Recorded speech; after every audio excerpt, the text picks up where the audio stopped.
Okay students, तुम्ही schedules आखलेले आहेत.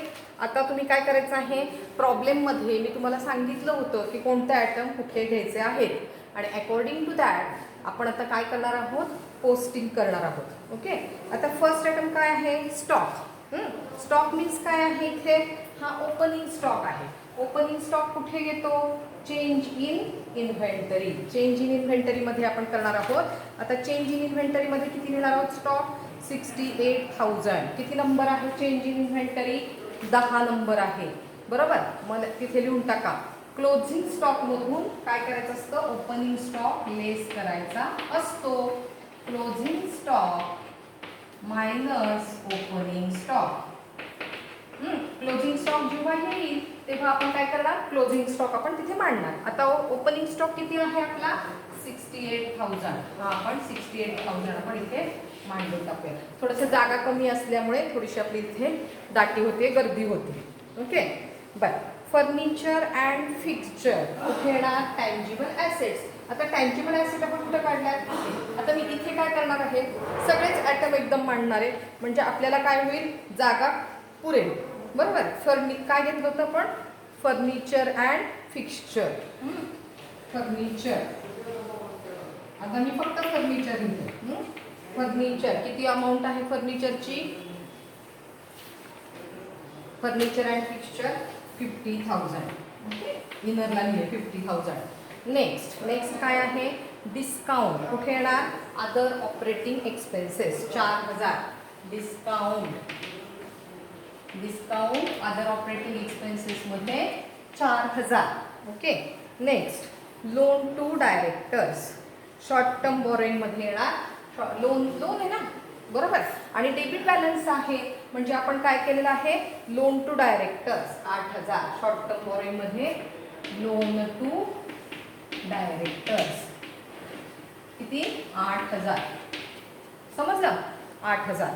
बरं. Advertisement, selling and distribution 2,000. 13वा नंबर आहे. ॲडव्हर्टायझिंग 2,000. ठीक. बरं, नेक्स्ट काय आहे, bad debts, other expenses. Bad debts किती आहे, बॅड डेट्स 3,500. 3,500. नेक्स्ट काय आहे, कमिशन. बरोबर, कमिशन हा डेबिट बॅलन्स आहे आणि म्हणून काय झालं, एक्सपेन्सेस आहे.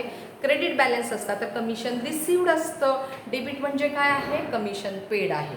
बरोबर, commission debit balance other expenses 12,000.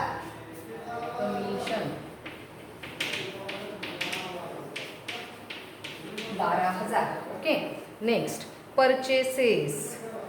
आता परचेसेस कुठे येणार, आपण परचेसेसची जी डायरेक्ट आहे प्रॉफिट लॉस मध्ये आपण काढलेला आहे. नंतरच्या शेड्यूलमध्ये आपण काय करणार आहोत, परचेसेस जे आहे प्रॉफिट लॉसला तिथे आपण काय करणार आहोत, डायरेक्ट लिहिणार आहोत. प्रॉफिट लॉसचा फॉर्मॅट तुम्ही काढलेला आहे. बरोबर, मग तिथे काय आहे, पहिल्यांदाच तर रेव्हेन्यू फ्रॉम ऑपरेशन, नंतर अदर रिसीट्स आणि नंतर काय असतं, टोटल रेव्हेन्यू आणि नंतर एक्सपेन्सेस. त्या एक्सपेन्सेसमध्ये पहिला आयटम असतो परचेसेस. बरोबर, मग परचेसेसमध्ये आपण काय लिहितो, डायरेक्टली तिथे आपण ती अमाऊंट मांडणार आहोत. आता इथे शेड्यूलमध्ये ती मांडायची नाही. Plant and machinery 86,000. इथे प्लांट अँड मशिनरी 86,000. नेक्स्ट काय आहे, रेंटल्स, म्हणजे आपण रेंट दिलेलं आहे, रेंट पेड केलेलं आहे. Other expenses 2,500. रेंटल 2,500. बरोबर. नेक्स्ट करंट अकाउंट म्हणजेच काय आहे, cash at bank. Cash at bank आपण डायरेक्ट लिहिणार का, बॅलन्स शीटला आपल्याला कॅश ॲट बँक आपण काय करतो, डायरेक्ट लिहित असतो. बॅलन्स शीटच्या फॉर्मॅटमध्ये किती आहे कॅश, एक मिनिट, कॅश ॲट बँक 4,500 आणि कॅश अँड कॅश इक्विव्हॅलंट काढले ना आपण, समटाईम्स आपण काढत नाही. बरोबर, आणि मग तिथे आपण लिहित असतो cash at bank 4,500. Cash at, हे बघा इथे आहे कॅश ॲट बँक, दोन्ही आहे, कॅश ॲट बँक पण आहे आणि कॅश इन हँड पण आहे. बरोबर. कॅश इन हँड आता किती दिलेलं आहे इथे? कॅश इन हँड 800 आणि हे 400, 4500, 4500. ओके, समजलं? कॅश आणि cash equivalent. Interest on bank loan, bank लोनवरती इंटरेस्ट दिलेला आहे. हे कुठे येईल? ही फायनान्स कॉस्ट आहे, कॉस्ट रिलेटेड टू फायनान्स. हे बघा, फायनान्स कॉस्टमध्ये आपण लिहिणार interest on bank loan. Interest on bank loan किती आले? किती दिली आहे? सॉरी, किती आहे? 11,600. Okay, next preliminary expenses. आता प्रिलिमिनरी एक्सपेन्सेस मीन्स काय? The expenses which are incurred to start our business. बरोबर काय? सुरुवातीचे एक्सपेंडिचर असतात. मग हे कुठं लिहायचे? Direct current ॲसेटला. बॅलन्स शीटमध्ये आपण बॅलन्स शीट जी काढणार आहोत, अमाऊंट किती आहे? 1000. बरोबर. मग अदर करंट ॲसेट म्हणून आपण डायरेक्ट बॅलन्स शीटला ती लिहिणार आहोत. इथे कुठेही ती शेड्यूलमध्ये लिहायची नाही. समजला? Next wedges. आता वेजेस हे काय आहेत? एम्प्लॉईशी रिलेटेड आहेत, म्हणजेच EBT, employee benefit expenses. Wedges 90,000 आहे बघा, इथे आहे वेजेस किती? 90,000. ओके, बरं. नेक्स्ट काय आहे? कन्झ्युमेबल्स. अदर एक्सपेन्सेसमध्ये 8,400. कन्झ्युमेबल 8,400. नेक्स्ट काय आहे? Free hold land. टँजिबल ॲसेटमध्ये येणार 1,54,600. Free hold land 1,54,600. लक्षात येते? मी थोडंसं फास्ट सांगते आहे. Tools and equipments, tangible assets किती आहे? 24,500. Tools and equipments. टूल्स किती? टूल्स 24,500. 24,500. समजला? Next goodwill. आता हे गुडविल काय आहे? Intangible assets. बरोबर. मग बॅलन्स शीटच्या फॉर्मॅटमध्ये काय आहे की डायरेक्ट आपण काय करायचं आहे? ते लिहून टाकायचं आहे. नॉन करंट ॲसेटमध्ये फिक्स ॲसेट, टँजिबल ॲसेट आणि इनटँजिबल ॲसेट्स असं बॅलन्स शीटला असतं. आणि तिथे डायरेक्ट आपण काय करणार आहोत? गुडविल लिहून ब्रॅकेटमध्ये ती अमाऊंट लिहिणार आहोत 26,500. समजलं? बरं. नेक्स्ट आहे डेटर्स. आता डेटर्स ट्रेड रिसिवेबलमध्ये येतात. आपण काही काढलेलं नाही. एका आयटमसाठी शेड्यूल तयार करायची गरज नसते. तुम्हाला काढायचं असेल तर तुम्ही काढू शकता. पण इथे काय आहे की आपण काय करणार आहोत? डायरेक्ट करंट ॲसेटमध्ये ट्रेड रिसिवेबल असतं, तिथे आपण ही अमाऊंट डायरेक्टली लिहून टाकणार आहे, कारण ॲडजस्टमेंट काही नाही. लक्षात आलं? Bills receivable. आता बिल्स रिसिवेबल हे काय असतं? शॉर्ट टर्म लोन्स असतं. आपण काढले का short term loans? Bills receivable short term loans आपण तयार केलेली आहे का? नाही. किती अमाऊंट? 15,300. आपण काढलेली का short term loans? Short term लोन्सची आपण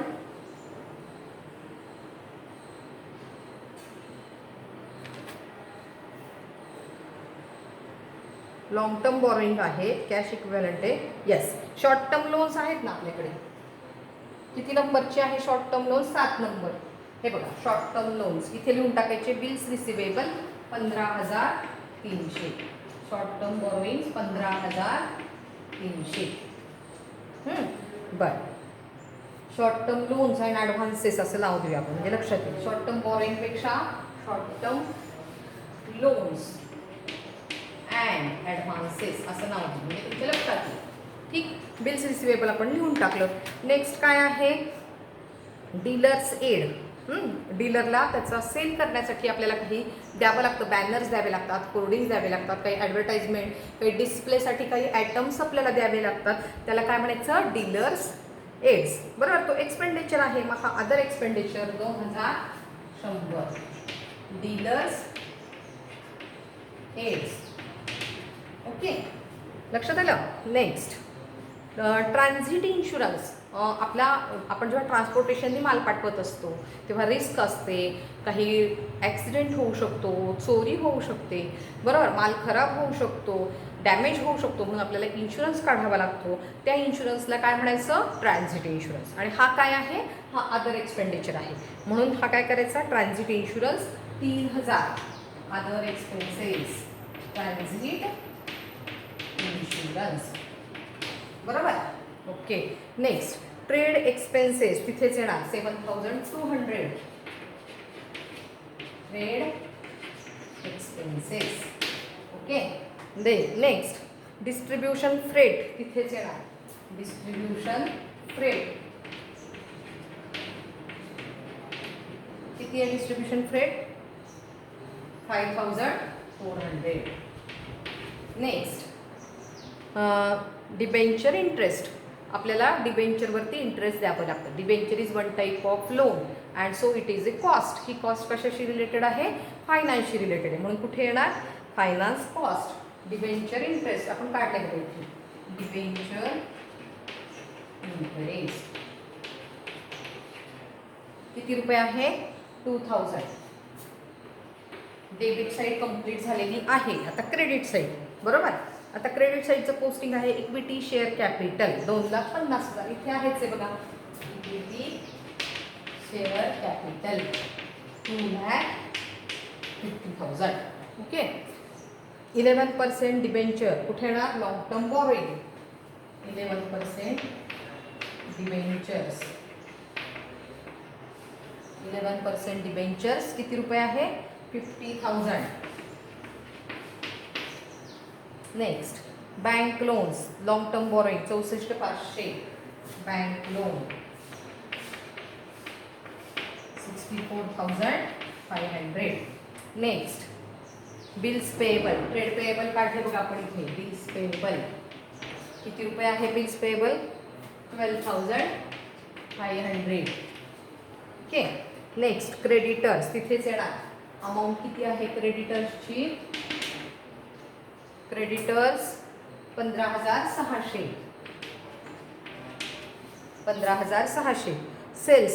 आता सेल्स काय आहे? डायरेक्ट प्रॉफिट अँड लॉसला फर्स्ट आयटम असतो रेव्हेन्यू फ्रॉम ऑपरेशन्स. तिथे डायरेक्ट सेल लिहून टाकायचे, शेड्यूलमध्ये लिहायचे नाहीत. ठीक आहे. Rent received. आता हे काय आहे? रेंट रिसिव्ड इन्कम आहे. अदर इन्कम आपण काढलंय का? हां काढले बघा. इथे काढले 8 नंबर. रेंट रिसिव्ड पैसे मिळाले. किती पैसे मिळाले? 4,600. 4,600. नेक्स्ट ट्रान्सफर फी ती पण मिळाली आपल्याला 1,000. Transfer fee 1,000. Okay. Next profit and loss appropriation account. Direct profit and लॉसला लिहायचं. ठीक आहे. 13,900. आता provision for depreciation plant and machinery. आता ही टँजिबल ॲसेट आहे. इथे काय करणार आहे मी टँजिबल ॲसेटला? इथं सेकंड आयटम हा डिप्रिसिएशनचा लिहिणार आहे. आणि मग इथे काय दिली आपली? नेट व्हॅल्यू दिली. अच्छा ही काय दिलेली आहे? Tangible asset 14,600. कशाची आहे? Plant and machinery. Plant and मशिनरीचं 14,600 डिप्रिसिएशन गिव्हन. ठीक आहे. ट्रायल बॅलन्सचं सगळं पोस्टिंग आपलं कंप्लीट झालेलं आहे. ठीक. आता काय करणार आहोत आपण? ॲडजस्टमेंट. ट्रायल बॅलन्सच्या सगळ्या ॲटमचा सिंगलच इफेक्ट असतो. हे तुम्हाला माहिती आहे. आपण काय केलं? सिंगलच इफेक्ट केला. बट ॲज युजल जसं आपण ॲडजस्टमेंटचा डबल इफेक्ट करतो सेम टाईप इथे पण काय करणार आहे? आपण ॲडजस्टमेंटचे डबल इफेक्ट करणार आहोत. समजलं? सो फर्स्ट ॲडजस्टमेंट काय आहे? Closing stock 82,300. आपल्या नॉर्मल फायनल अकाउंटमध्ये आपण काय करतो? क्लोजिंग स्टॉक बॅलन्स शीटच्या ॲसेटला लिहितो आणि ट्रेडिंग अकाउंटच्या क्रेडिट साईडला लिहितो. बट आता इथे काय करणार आहोत आपण? चेंज इन इन्व्हेंटरीमध्ये आपण मगाशी लिहिलेलं आहे. इथून मायनस करायचा एक इफेक्ट आणि सेकंड इफेक्ट काय आहे? करंट ॲसेटमध्ये द्यायचा. आता क्लोजिंग स्टॉक किती आहे? चेंज इन इन्व्हेंटरीमध्ये फर्स्ट लिहिलेलं आहे आपण. तिथे 82,300 फर्स्ट इफेक्ट झाला. आता सेकंड इफेक्ट आपण काय करूया? डायरेक्ट बॅलन्स शीटला लिहूयात, जी की आपण आत्ता बॅलन्स शीट काढलेली नाही. बरोबर. तर बॅलन्स शीटला आपण काय करणार आहोत? डायरेक्टली तिथे आपण इन्व्हेंटरी म्हणून लिहिणार आहोत. समजला पहिला ॲडजस्टमेंटचा इफेक्ट. आता second adjustment. Depreciation on furniture and fixture at the rate of 5%. 50,000 आहे फर्निचर. 50,000वरती किती पर्सेंट घेणार आहोत आपण? 50,000वरती 5%, 2,500. बरोबर. आता याचा सेकंड इफेक्ट कुठे करणार आहोत आपण? डिप्रिसिएशनची नोट आहे बघा. डिप्रिसिएशनच्या नोटमध्ये काय घेणार आपण? फर्निचर. सेकंड इफेक्ट फर्निचर किती? 2,500. समजला? बरं. नेक्स्ट काय आहे? Free hold 2%. फ्री होल्ड किती आहे? Free hold 1,54,600. आता त्याच्यावरती 2%, 1,546 1% आणि 2% 15 15 30 46 आणि 46 92. बरोबर. किती झाले? 30 92. कसे आले कळलं का? 15 46 1%, त्याच्या डबल 15 15 30 46 46 92 30 92 2% झाले. समजलं? बरं. त्याचा पण सेकंड इफेक्ट दिला का आपण? Free hold land 30 92. Okay. Next काय आहे? अजून एक राहिले आहे. Equipment tools and equipment 5%. Tools किती आहे? 24,500. त्याचे किती आहे? 5%. 24 50 10, त्याच्या निम्मे 24च्या निम्मे 12, 50च्या निम्मे 25, 1225. बरोबर. 1225. इथे पण लिहून टाकायचं टूल्स 1225. समजलं? समजलं तुम्हाला प्रॉब्लेम? सगळ्या ॲडजस्टमेंट ह्याचे डबल इफेक्ट केलेले आहेत. आता आपण काय करणार आहोत? या सगळ्याच्या टोटल्स आपल्याला घ्यायच्या आहेत. समजलं? बरं. इक्विटी शेअर कॅपिटल इथे जास्त जागा घेतली माझ्याकडून 2,50,000. आता रिझर्व मात्र मी काय करणार आहे की जेव्हा आपलं पोस्टिंग होईल प्रॉफिट अँड लॉसचं आणि बॅलन्स शीटचं, तेव्हा रिझर्व आपल्याला आत्ता सांगता येणार नाही. पण तेव्हा मात्र आपल्याला काय करावं लागेल की रिझर्व आपल्याला दाखवावा लागेल. समजलं? बरं. रिझर्वची ॲडजस्टमेंट वेगळीच आहे. बॅलन्स शीटला दिलं आहे का आपल्याला? ट्रायल बॅलन्सला रिझर्व दिला आहे. हां, 13,900 जो दिलेला आहे प्रॉफिट लॉसच्या ट्रायल बॅलन्सच्या क्रेडिटला आहे बघा. प्रॉफिट अँड लॉस ॲप्रोप्रिएशन तो इथं लिहून टाकू आपण. प्रॉफिट अँड लॉस ॲप्रोप्रिएशन किती आहे? ही ॲडजस्टमेंट मी नंतर करणार आहे. 13,900 हा इथे येईल आणि करंट इयरचा प्रॉफिट लॉसमधला जो काही रिझर्व सरप्लस येईल तो इथे ॲड आहे. समजलं? आता सांगा तिसरी लॉंग टर्म बॉरोइंग. हिची टोटल किती आली? 504 आणि 1,14,500. बरोबर. आता ह्या ॲडजस्टमेंट ह्या मायनस करूया. किती आले ह्याच्यातनं? फर्निचर 50 मधून 2,500 गेले 47,500. डिप्रिसिएशन लेस करतो की नाही? प्लांट अँड मशिनरी 86 मधून 14 गेले 71,400. यातून गेले 1,54,600 मधून 30 92 गेले 1,51,508. आणि टूल्सचे काय आहे? 23,275. आणि याची टोटल अशी घेणार आहे आपण. किती आली ती टोटल? 2,93,683. बरोबर. ठीक आहे. आता डिप्रिसिएशन मध्ये 14,600 हे ट्रायल बॅलन्स मधले होते क्रेडिट साईडचे, ते घ्यायचे नाही. आणि बाकीची टोटल किती येईल? 6,817. पुढे उल्लेख येईलच त्याचा. पुढे आपण ते काय करूया? मेन्शन करूया. आता ट्रेड पेएबल्स किती येईल? 28,100. Cash and cash equivalent 5,300. 15,23,300. 5,600. मी फक्त टोटल्स घेते, बाकी काहीच करत नाहीये. लक्षात घ्या. 300. 8 आणि 2 10, 8 चा 14 आणि 15, 1,50 300. वेजेस 90,000. फायनान्स कॉस्ट फक्त तेवढीच आहे. करेक्ट. बरं. आता परचेसेस ते 2,31 हे आहे. क्लोजिंग स्टॉक लेस केला का? मी गडबडीत काय केलं? टोटल केली. लेस करायचा. लेस हा लेस करायचा आहे. क्लोजिंग स्टॉक इथे मायनस दिले मी 300. 12 गेले 4 1 14,300. Changing inventory. बरोबर. Employ benefit 90,000. अदर एक्सपेन्सेस याची टोटल आली 48,000 100 मी जरा करून ठेवलेलं आहे सगळं वर्कआउट. सेलिंग अँड डिस्ट्रीब्युशन किती आहे 2000. फायनान्स कॉस्ट 11 2 13 600 बरोबर. आणि डिप्रिसिएशन 5 2 7 9 2 11 3 5 8 6817 ही 6817. समजलं. ह्या सगळ्या टोटल्स मी घेतलेल्या आहेत. आता हे सगळं आपण काय करणार आहोत प्रॉफिट लॉसला आणि बॅलन्स शीटला आपण याचं पोस्टिंग करणार आहोत. ओके. परत व्हिडिओ पहा म्हणजे समजेल. ओके. थँक्यू.